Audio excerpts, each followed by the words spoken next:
ជីវិតពពែបងប្អូននៅតាមស្រុកស្រែចម្ការវាគឺជាផ្នែកមួយដ៏ស្រស់បំព្រងបងប្អូនសម្រាប់សកម្មភាពដ៏រស់រវើកព្រោះពពែជាសត្វក្រមិចក្រមៅបងប្អូននិងឆ្លាតហើយរហ័សរហួនខុសប្លែកពីគោឬក្របីបងប្អូនហើយលក្ខណៈចរិតនិងសកម្មភាពប្រចាំថ្ងៃគឺវាមានការចេះរើសចំណីបងប្អូននឹងឡើងដើមឈើពពែមិនសូវស៊ីស្មៅរៀបដីឬគោទេបងប្អូនប៉ុន្តែវាចូលចិត្តស៊ីត្រួយឈើស្លឹកឈើនិងផ្លែឈើជ្រុះអញ្ចឹងទៅហើយវាមានសមត្ថភាពតោងហោះ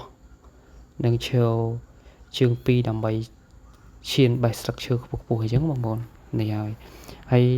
ថែមទាំងចេះឡើងដើមឈើទៀបថែមទៀតបងប្អូន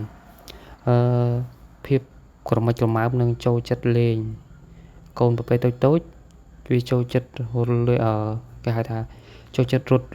លូតកញ្ជ្រោលអញ្ចឹងណាបងប្អូនផ្លោះពីដុំថ្មមួយឬក៏គល់ឈើមួយទៅគល់ឈើមួយទៀតអញ្ចឹងទៅហើយនឹងចូលចិត្តជុលក្បាលគ្នាលេងយ៉ាងសប្បាយរីករាយអញ្ចឹងទៅការស្អប់ទឹកភ្លៀងពពែគឺវាស្អប់ទឹកភ្លៀងបងប្អូនហើយពពែសត្វជាសត្វប្រកែកនឹងទឹកណា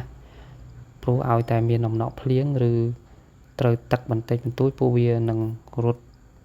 ស្រោចប្រសាចរកកន្លែងជ្រកឬរត់ត្រឡប់មកទ្រង់វិញភ្លាមបងប្អូននេះវាត្រឡប់ពពែណាបងប្អូនវាខ្លាចទឹកហើយជីវិតតាមពពែតាមស្រែចម្ការមិនត្រូវតែជួយបង្កើតចំណូលបន្ថែមទេបងប្អូនយ៉ាងថាប្រហែសដល់គ្រួសារកសិករទេតែស្ទើរពេញមួយឆ្នាំប៉ុណ្ណោះប៉ុន្តែវាក៏បង្កើតបរិយាកាសដ៏រីករាយនិងភាពរស់រវើកយ៉ាងខ្លាំងដល់ទិដ្ឋភាពជនបទដែរបងប្អូននេះវាជាទិដ្ឋភាពសកម្មភាពត្រួសដែលខ្ញុំបានរៀបរាប់ជូនបងប្អូនអញ្ចឹងណាហើយសកម្មភាពទាំងអស់នេះវាកើតឡើងជារៀងរាល់ថ្ងៃសម្រាប់បងប្អូនកសិករឬក៏អ្នកចិញ្ចឹមសត្វឬអាចនិយាយថាបានជាអ្នកចិញ្ចឹមពពែតែម្ដងឬក៏របរចិញ្ចឹមពពែតែម្ដងវាកើតឡើងជារៀងរាល់ថ្ងៃសម្រាប់យើងមើលពីសកម្មភាពវាប្លែកវាតែងតែផ្ដល់ស្នាមញញឹមដល់យើងហើយភាពស្រស់ស្រាយជារៀងរាល់ថ្ងៃអញ្ចឹងបងប្អូនហើយបន្ទាប់ពីការ